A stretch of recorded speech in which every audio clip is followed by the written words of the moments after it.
सलाम हिंदुस्तान दोस्तों, आज जानिए खराज अक़ीदत का अर्थ।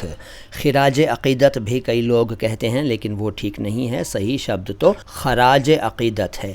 ये दो शब्दों के योग से बना है। वो दो शब्द कौन कौन से हैं ये तो शायद आप समझ ही गए हैं। अर्थ बताता हूँ और उन दोनों शब्दों पर भी प्रकाश डालता हूँ, लेकिन उससे पहले आपको याद दिला दूँ कि वीडियो आपको अच्छा लगेगा ज़रूर, इसलिए लाइक पहले से कर लीजिए और चैनल को सब्सक्राइब नहीं किया है तो सब्सक्राइब कर लीजिए। और ये भी बता दूं कि मैं मोइन शम्सी हूँ, चैनल का नाम है माई हिंदी माई उर्दू। अब शब्द पर आता हूँ। खराज अक़ीदत, जैसा कि पहले कहा, दो शब्दों से बना है, खराज और अक़ीदत। खराज, जिसको खिराज कह देते हैं, का अर्थ है रेवेन्यू, राजस्व, राजा द्वारा लिया जाने वाला टैक्स। जी हाँ, शाब्दिक अर्थ तो यही है खराज का। और अक़ीदत का क्या अर्थ है? अक़ीदत का अर्थ है श्रद्धा।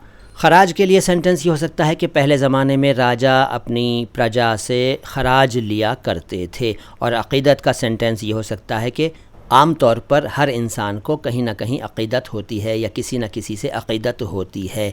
अब खराज अक़ीदत का क्या अर्थ है? देखिए, खराज अक़ीदत का अर्थ है श्रद्धांजलि, होमेजेस, ट्रिब्यूट। जी हाँ, खराज अक़ीदत का ये अर्थ है। इसका एग्जाम्पल ये हो सकता है कि जब कोई मशहूर इंसान मरता है तो खराज अक़ीदत पेश करने दूर दूर से लोग आना शुरू कर देते हैं। बस आज तो इतना ही, शुक्रिया।